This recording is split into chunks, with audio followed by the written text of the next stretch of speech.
Bom, pessoal, hoje nós vamos fazer a última reunião do ano, né?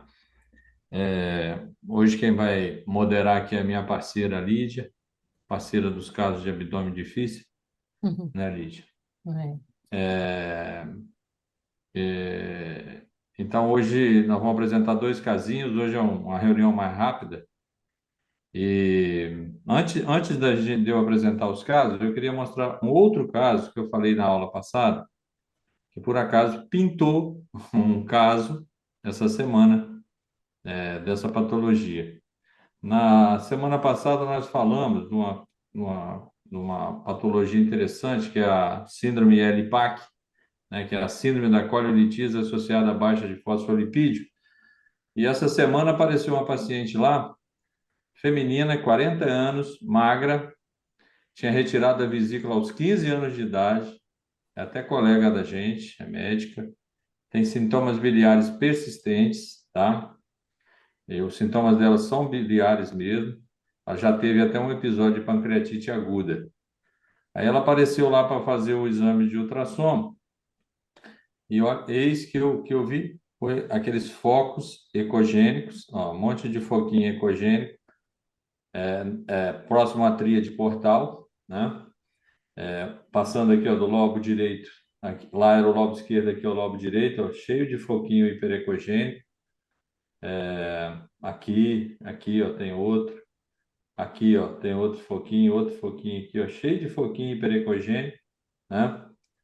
E aqui tem mais, ó, às vezes com com aquele artefato de cauda de cometa, né, que eu falei na outra aula. Aqui tem mais, ó, e sempre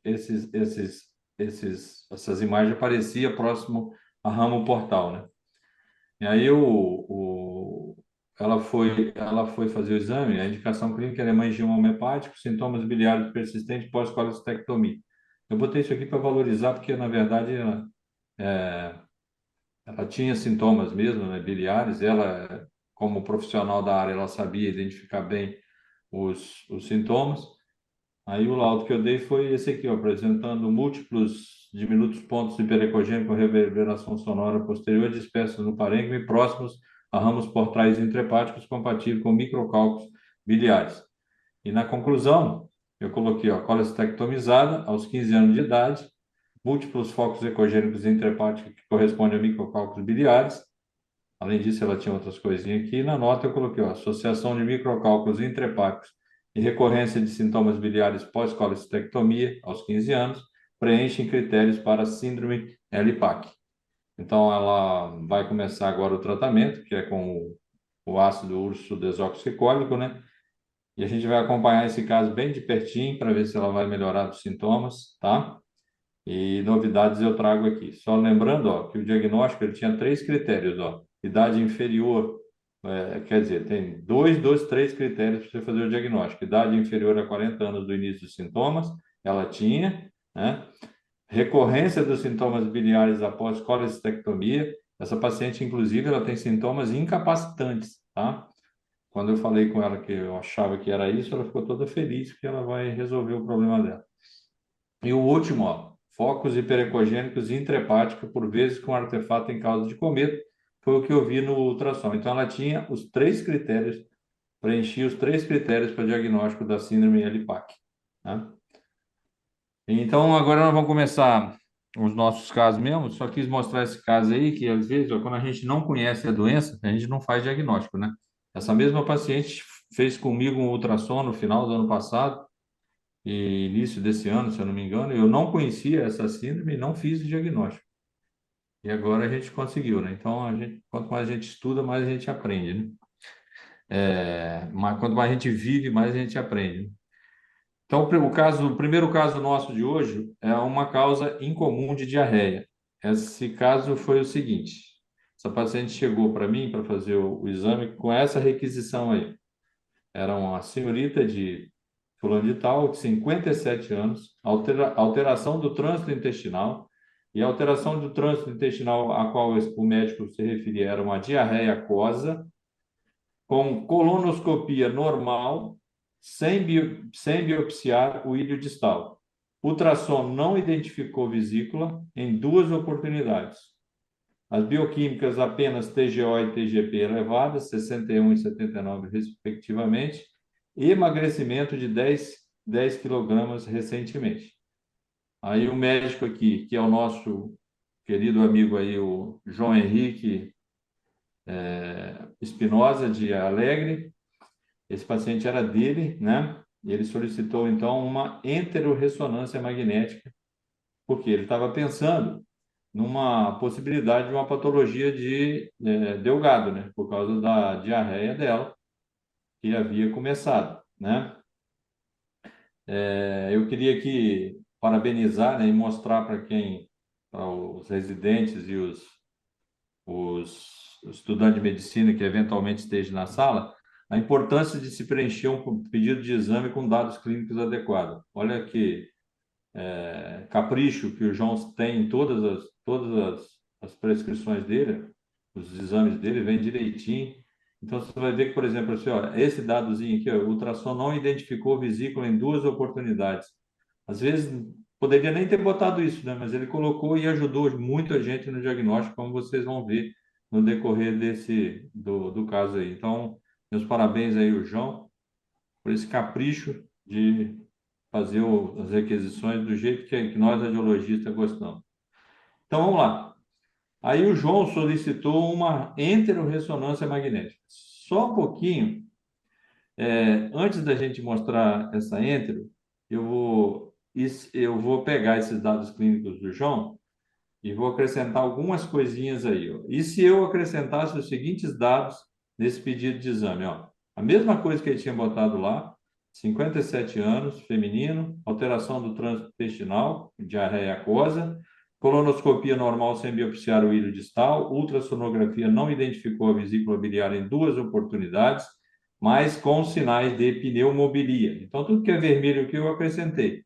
Bioquímica apenas TGO e TGP elevadas, 61 e 79 respectivamente, emagrecimento de 10 quilos e aparecimento de manchas roxas pelo corpo. Então, eu acrescentei aí, ó, só esses 3 em vermelho aí, ou seja, no ultrassom apareceria um sinal de aerobilia, lá, gás na via biliar, e no exame clínico a gente iria achar essas manchas roxas aí pelo corpo, tá?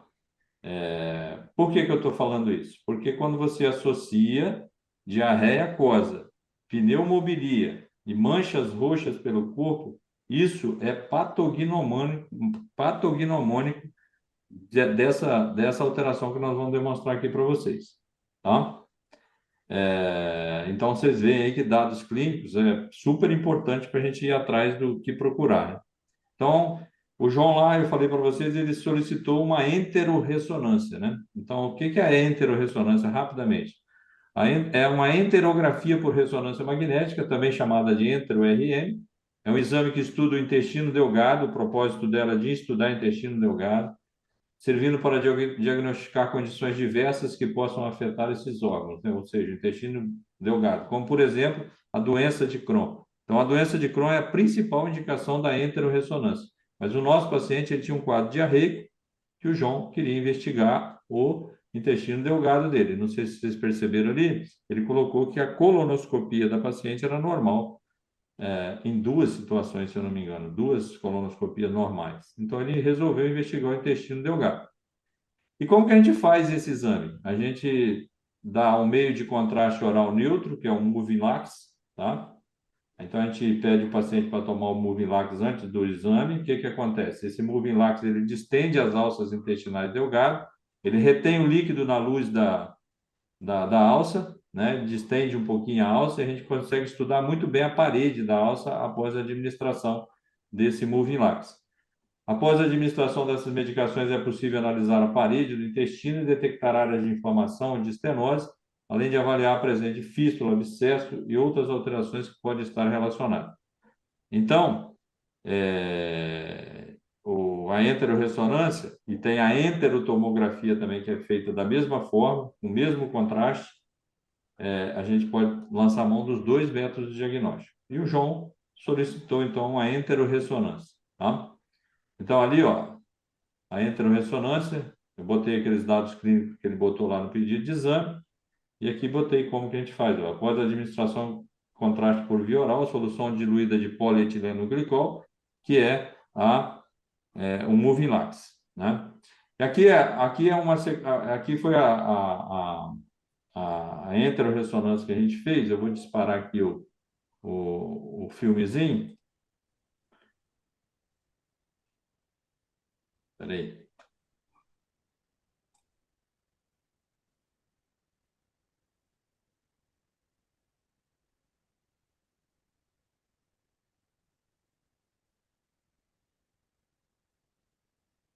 Então, a gente fez a enterorressonância. Eu só não sei por que que eu não estou conseguindo parar isso aqui. Só um minutinho.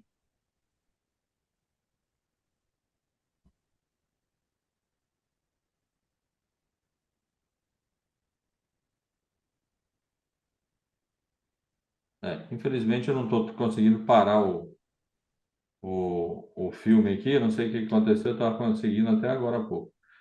Mas aqui eu vou passar de novo para vocês verem. Ó, como que as alças aí, passa rápido, né? Mas é para vocês verem como que as alças ficam bonitas aí, ó, estendida pelo líquido, e a gente consegue ver bem a parede dessas alças, né? Aqui é uma sequência em, em axial, também a gente vê as alças bastante distendidas aqui, ó, tá? Inclusive, em uma dessas sequências, a gente pode fazer um filme, estudar a peristalse das alças, ó. Então, esse aqui é um filme ó, que vocês vão ver aí, ó, que a gente faz uma sequência dinâmica e estuda o peristaltismo das alças, ó, tá? Então vocês veem ali que as alças elas estão preenchidas pelo moving lax, né? O moving lax ele forma um contraste dentro da luz da alça que permite a gente estudar muito bem a parede dessas alças, tá? É, Vou botar o filminho de novo aí para vocês verem como é que é o exame, é interessante.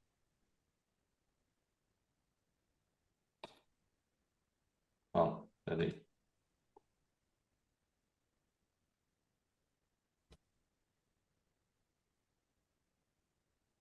De novo aí, ó, era para eu conseguir parar o filme, eu não estou conseguindo. Mas é só para vocês terem a noção, ó, como que fica bonito o estudo por enterorressonância. É lógico que não é todo exame que fica bonitão assim, né? Mas é muito, muito bom. E o intestino delgado, se vocês perceberem, é um órgão de difícil estudo, né? Porque tem muito poucos métodos diagnósticos que estudam o intestino delgado, né? E ele, porque parte dele fica colabada durante o exame, você não vê a luz, e esse exame então permite a gente distender a luz e ver a parede intestinal. E nesse exame, o que que a gente constatou? Aqui é a loja da vesícula biliar, e esse aqui, ó, é o cólon transverso, é o ângulo hepático do cólon, a flexura hepática do cólon.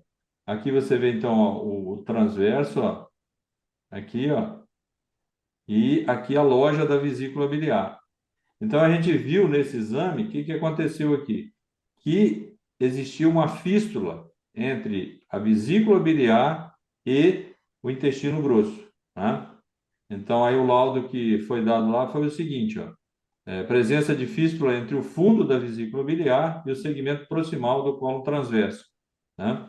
Estando a vesícula biliar totalmente colabada e de parede espessada. Por que que não via a vesícula biliar lá nos exames de ultrassonografia que eu falei lá no início? É porque a vesícula ela fez essa comunicação, deve ter enchido de gás aqui, e no ultrassom, onde não tem gás, você não vai conseguir ver, né? Então, o exame mostrou essa fístula entre o cólon transverso e o fundo da vesícula biliar. Aqui, ó, além disso, essa paciente tinha vários cálculos, ó, vários cálculos aqui no colédoco, ó. Aí vocês vão falar assim, pô, mas ela tinha um monte de cálculo desse no colédoco, por que que ela não fez icterícia? Porque o João botou lá no pedido dele, ó, de exame laboratorial, só aumento TGO e TGP. Ele não referiu aumento de bilirrubina. Por quê? Porque a bile, ela vazava pela fístula aqui, ó, tá? Então ela tinha um caminho para sair do trato biliar. Então, é, é, ela não fazia icterícia, né? Então, aqui ela tinha vários cálculos, né? E, Então, ela fez uma fístula. Então, o que que ela deve ter acontecido? Ela deve ter feito uma colecistite aguda. A colecistite aguda causou um processo inflamatório que envolveu a parede do cólon transverso, né? Fez uma fístula por um processo inflamatório entre a vesícula e o colo, né? E esses cálculos aí também, ela deve ter descido os cálculos nesse mesmo momento que ela fez a, a colecistite, tá? Então, ela fez uma fístula biliar interna, né? A fístula biliar interna é uma complicação, é uma rara complicação de patologias biliares, ó, ela acontece em 1 a 2%. A incidência em pacientes com colelitíase é de 0,15 a 8%, e a ocorrência pós-cirurgia biliar é de 0,15 a 5%. As fístulas biliares internas é definida como uma comunicação anormal entre a própria árvore biliar com o trato digestivo. E elas são classificadas em fístulas colecisto biliares e bilioentéricas, né? E o local mais frequente são a colecisto duodenal, então é uma fístula entre o duodeno e a vesícula, que é 77 a 90% dos casos. A colecisto colônica, que era o nosso caso, que é 8 a 26%. A colecisto, a colédoco-duodenal, né? E a colecistogástrica, né? São essas os tipos de fístulas biliares. Depois eu vou mostrar no esquema aí com mais detalhes. Então, ela pode, ó, fistulizar para a própria via biliar, pro estômago, pro duodeno, pro colo, que era o nosso caso aqui, ó, a quatro, colecistocolônica, e a colecistoentérica, que é quando ela fistuliza para o intestino delgado, tá? Então, esses são os tipos de fístula biliares internas que a gente pode ter, né? Aqui, então, ó, 70% delas é uma fístula entre a vesícula e o duodeno, né? A fístula colecisto-duodenal. 20%, que é o nosso caso, que é o segundo em frequência, entre a vesícula e o cólon, então a colecistocolônica. A colecistogástrica, que é a vesícula com o próprio estômago, e a colédoco duodenal, ou seja, o colédoco com o duodeno. Ele pode ser tanto proximal quanto distal, que é 5% dos casos, né? Então, a nossa era esse caso aqui, que era uma fístula colecistocolônica, né? É a segunda fístula bilioentérica mais comum, que é 20% dos casos, mais comum em mulheres, 2,5 para 1, né? Na sexta e sétima décadas, e tipicamente ela envolve a flexura hepática do colo, que era o nosso caso lá, que a gente via aquela comunicação da vesícula com o colo transverso lá e o colo transverso e o fundo da vesícula. Então, ó, a combinação de diarreia aquosa, olha só, isso aqui que é legal, ó, a combinação de diarreia aquosa, má absorção de vitamina K e evidência radiológica de pneumobilia em um paciente com história de litíase biliar foi sugerida como uma tríade patognomônica de fístula colecistocolônica. Por que que ele faz déficit de vitamina K? Por quê? As vitaminas lipossolúveis, que são a A, a D, a E e a K, elas precisam da bile para elas serem absorvidas. Então, como a bile não estava passando pelo intestino delgado, ela estava sendo jogada direta para o intestino grosso, esse paciente pode fazer deficiência de vitamina K, e essa tríade, então, de déficit de vitamina K, que a maioria das vezes são manchas roxas pelo corpo, né? São sangramentos devido à falta de vitamina K. Evidência radiológica de pneumobilia lá. Por quê? Porque cria uma via que entra gás pela via biliar aqui, ó, do colo para a via biliar, né? E a história de litíase, então isso é um aspecto patognomônico de fístula colecistocolônica. Então eu botei lá para vocês assim, ó, e se eu acrescentasse os seguintes dados? Era, ó, diarreia aquosa, porque a bile irrita o intestino grosso e causa diarreia. A pneumobilia, por causa da comunicação entre o trato biliar e o trato digestivo, e o aparecimento de manchas roxas pelo corpo, que seria pelo déficit de vitamina K. Então, ó, a pneumobilia, as manchas roxas. Então, ó, quando eu somo diarreia aquosa, pneumobilia, mais manchas roxas pelo corpo, isso é patognomônico de fístula colecisto-colônica, tá?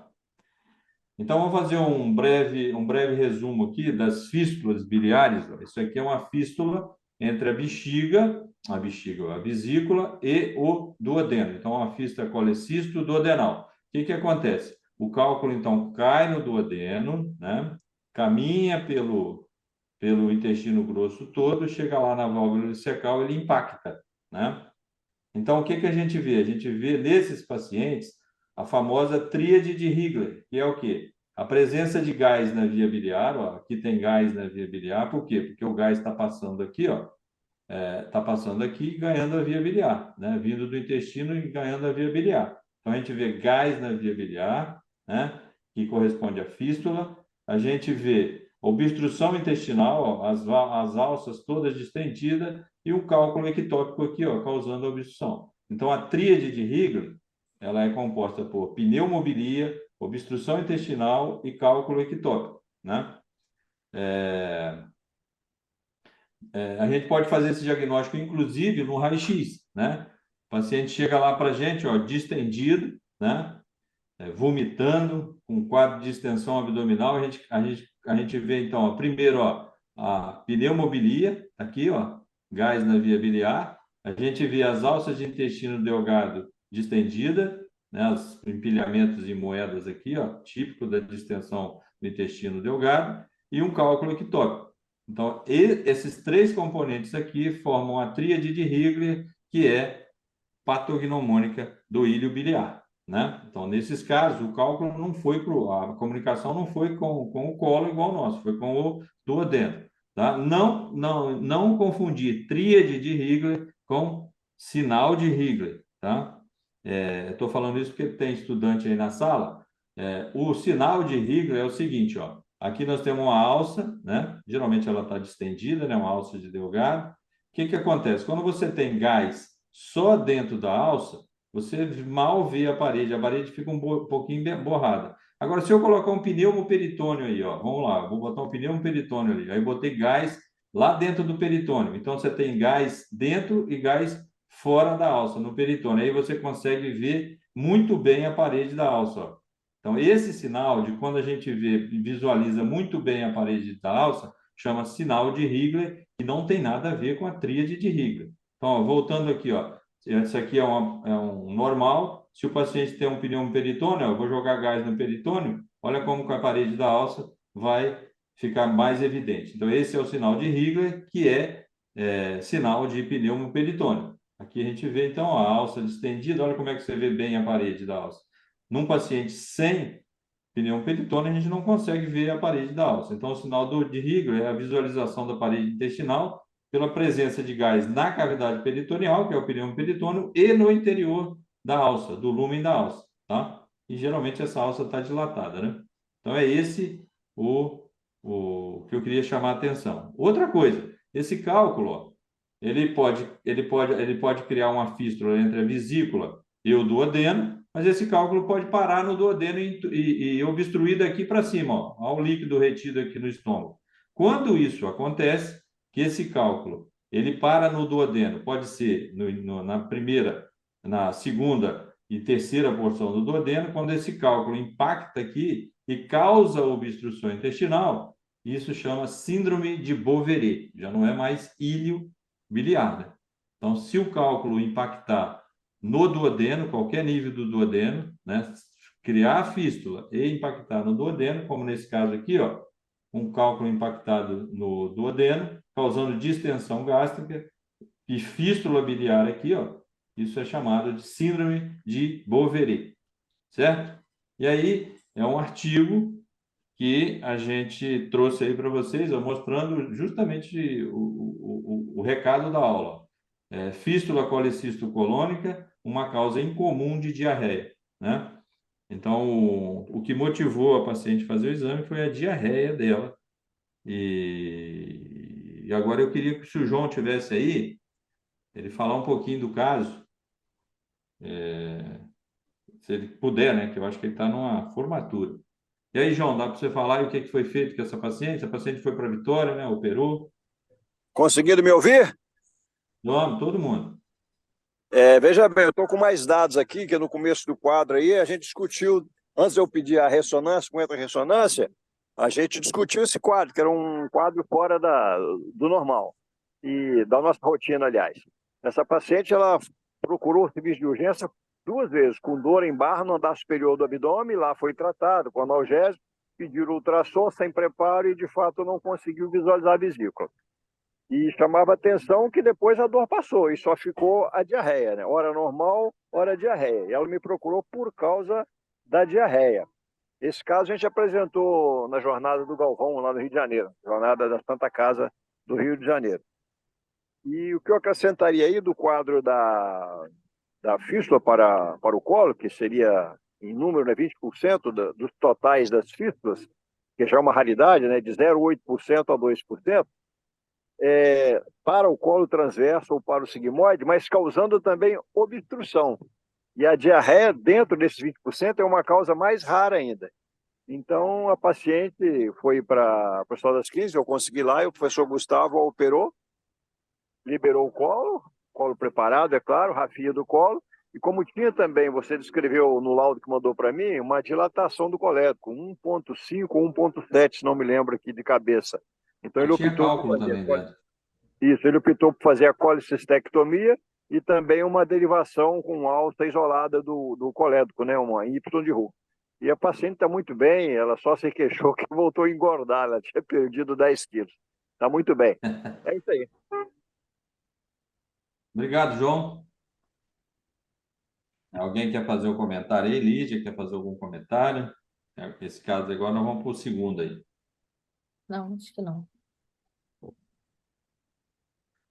Então vamos lá. Se alguém tiver alguma pergunta, depois no final a gente volta a falar nele. Alguém tem alguma pergunta aí sobre o caso?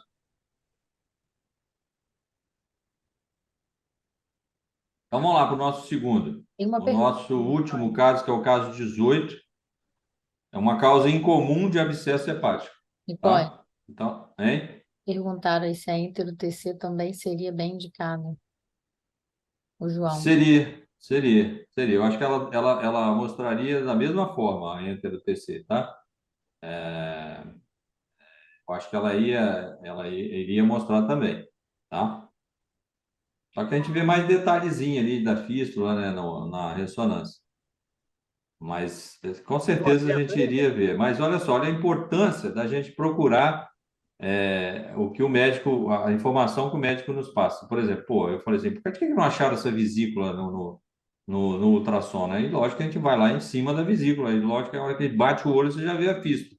Então, quer dizer, talvez não, a gente viria a fístula de qualquer jeito, mas aquele negócio de que não foi visto a vesícula, ela te ajuda muito você procurar a causa do problema, né? Então, por causa disso que eu falo para os colegas, às vezes os colegas, eles só negam algumas informações de nós radiologistas e, às vezes, isso causa impacto no diagnóstico, né? Bom, vamos lá para o nosso caso 18, que é o último caso, né? Uma causa incomum de abscesso hepático. Esse caso é um caso da Santa Casa. Se o pessoal daí da Santa Casa, tem alguém da Santa Casa aí, possivelmente participou da cirurgia. Então, vamos lá. Esse paciente é o seguinte, é um paciente de 69 anos, masculino, internado com dor abdominal e febre na Santa Casa. Ele tinha um hemograma com leucocitose, um PCR elevado, e o ultrassom, ele fez ultrassom lá na Santa Casa, viram uma lesão hipoecóica no lobo esquerdo do fígado.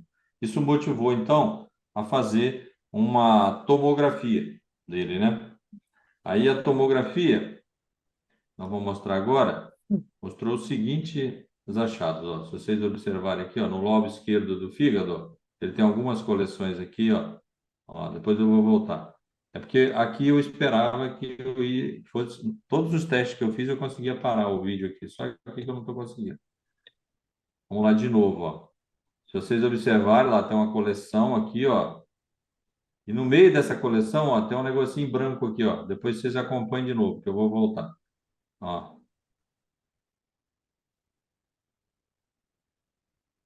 voltar novamente, passar de novamente. Eu não. Olha lá, ó. Ela tem uma coleção aqui no lobo esquerdo e tem um negocinho branco aqui, ó, no meio, ó. Tá? Aí a gente fez. Então ela tinha uma coleção e o que chamou a atenção foi isso aqui, quer ver, ó? Ó, ela tinha alguma coisinha branca no meio daquela coleção. Aqui está a coleção dela. A gente fez uma reconstrução em cima daquele objeto hiperdenso aqui, ó, linear, tá?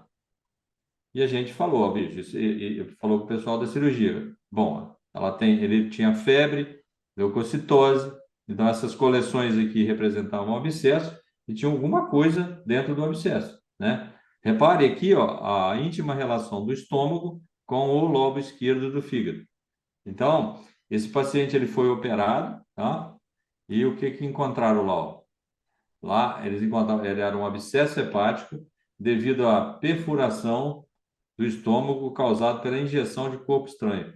A ingestão de corpo estranho, que era um osso de galinha. O que que aconteceu? Ó? Aqui está o estômago, o osso de galinha perfurou o estômago, foi lá dentro do fígado e causou um abscesso nesse paciente. Então, o diagnóstico desse paciente final foi esse, ó. E aqui está o osso de galinha, ó.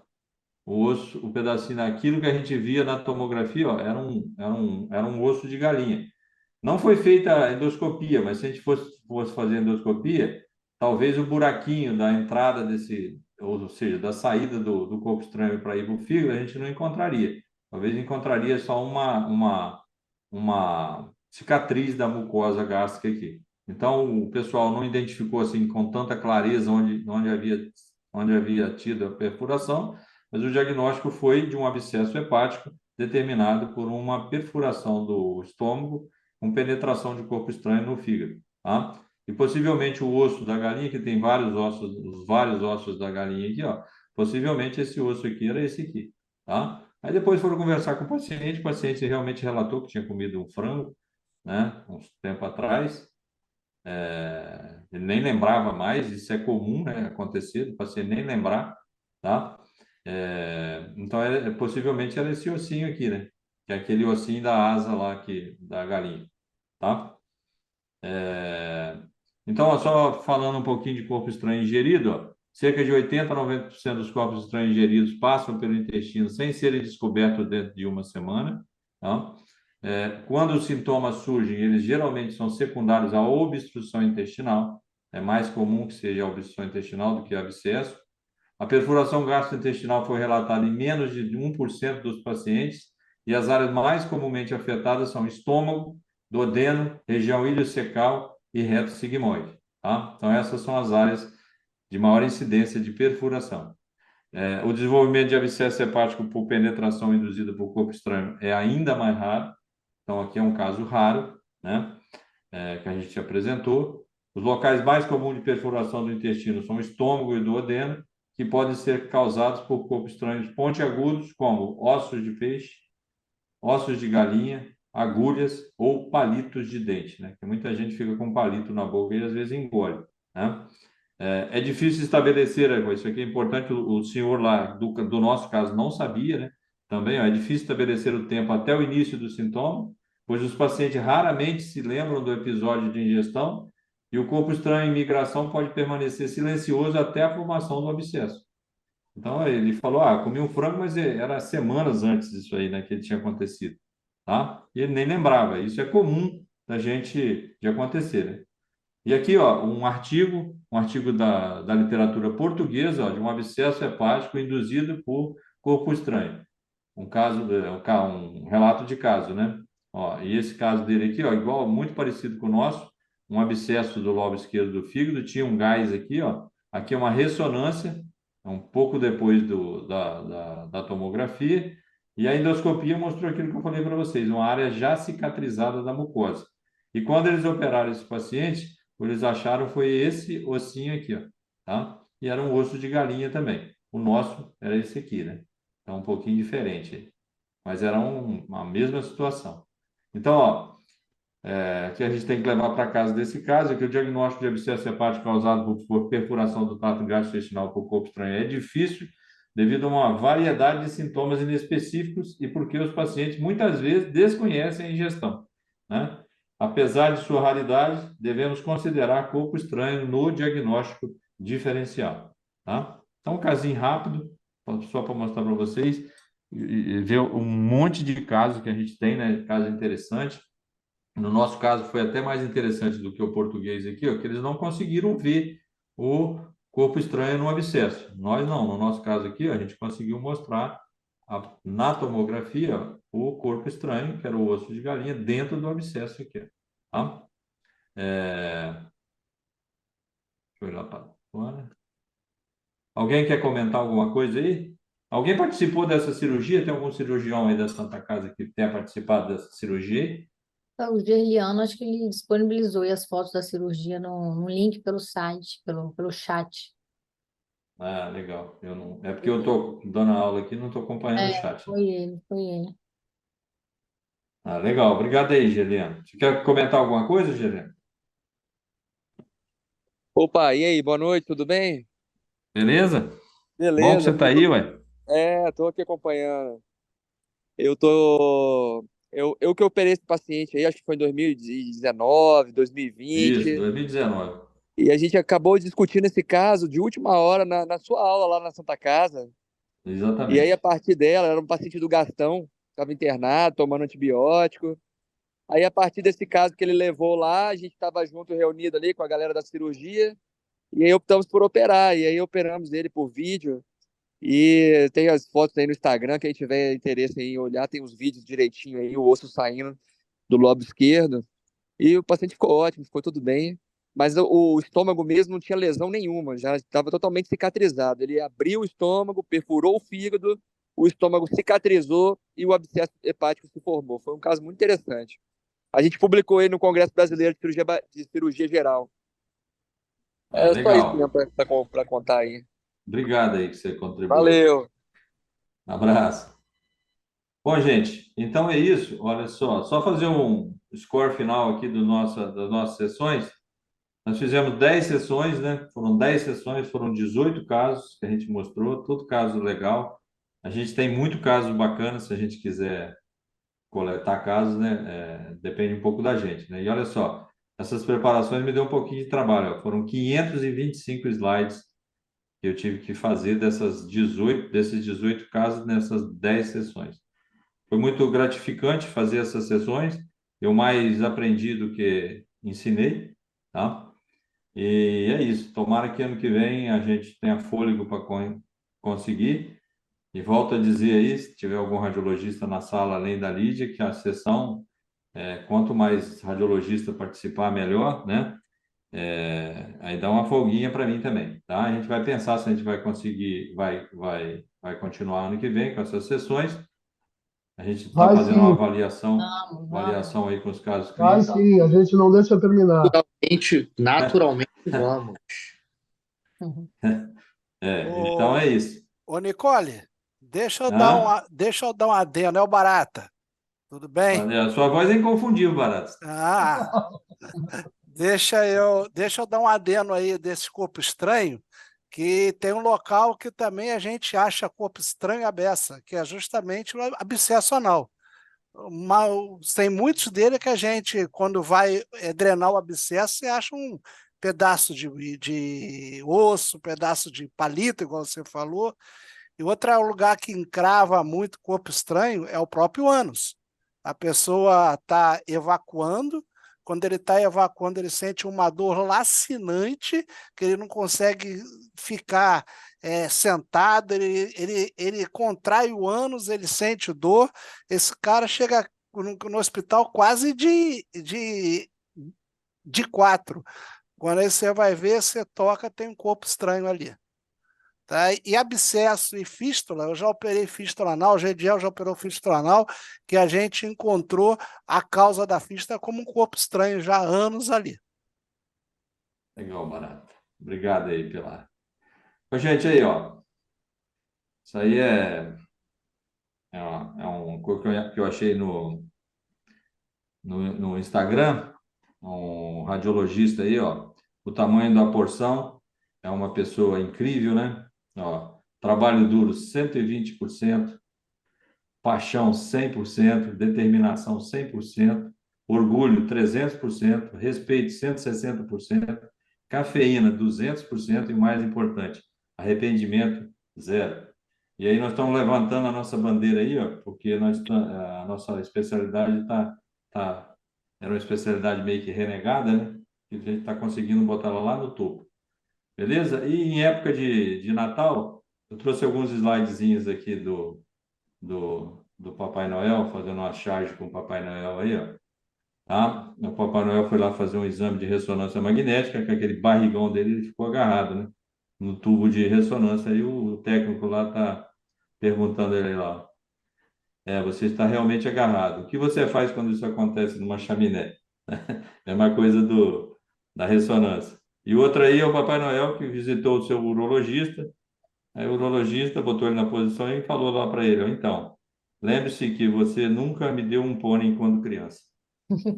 E, e para terminar, eu queria desejar para vocês aí um Feliz Natal, feliz 2024, e ano que vem a gente está junto novamente. Amém. Muito bom. Paulinho, Quem quiser falar aí, fica à vontade. oi, Os Paulinho. microfones estão abertos. Paulinho, Oi? João Sasso, Pode falar, João. olha só, deixa eu te falar. A gente operou aqui muitos casos de perfuração intestinal por corpo estranho e palito era o mais comum. Pessoal aqui que tem mania de mastigar palito, e na época a gente não tinha tomografia, né? Era um raio-x simples que mostrava ali sinais de abdômen agudo. E sobre aquela primeira paciente que você mostrou, com microcálculo, ela teve pancreatite, você falou? Ela teve um episódio de pancreatite, e que é comum Ela, acontecer naquela síndrome Alipac. ela lendo o Sacol, tem que pensar numa CPRE, né? Abrir a via biliar para não ter outra pancreatite. Ela Isso não daí tem ela. dilatação de via biliar, não, entendeu? Não, não, mas uma CPRE para ela não ter. Se ela tem microcálculo, ela pode ter pancreatite aí de novo. Pode ser uma pancreatite leve, mas pode ser uma pancreatite grave, né? É uma Pode sugestão sim. a ser visto com ela, né? Falou? Aqui meus parabéns. Os casos sempre foram muito bons. As reuniões de radiologia, show de bola. Meus parabéns para vocês aí. Meus parabéns aí à Unimed. Feliz Natal, feliz Ano Novo para todo mundo aí. Um abraço. Para você também, João. Obrigado aí pela paciência de todo mundo, Gente, eu tô aqui na Alcon, não vou poder falar muito, tá? Só queria agradecer rapidamente o Nicole pela disponibilidade de organizar essas aulas. Acho que foi um dos pontos altos do Centro de Estudos ao longo desse ano de 2023. Agradecer a parceria, agradecer a presença de todos, tá? Acho que foi um ano muito profícuo para todos nós em relação ao Centro de Estudos, às aulas, cursos, e isso só acontece porque é um espaço de vocês, é um espaço compartilhado, é um espaço que é para ser construído por várias mãos, tá? Eu queria que todos se sentissem à vontade, não só para sugerir tema, mas para poder apoiar como achar que convenha, tá? Eu estou aqui para servir e o Centro de Estudos é de todos vocês, tá bom? Um Feliz Natal para todos nesse final de ano, tá? A gente está aí fazendo a nossa última aula e que a gente tenha um 2024 melhor, né? A gente sempre tem que desejar o melhor, que o Papai Noel traga aí para a gente um monte de saúde, de paz, de amor, de tolerância ao longo do nosso ano que vem, tá bom? Obrigado a todos, uma boa noite. Boa noite, obrigado a Lídia aí por ter moderado a mesa.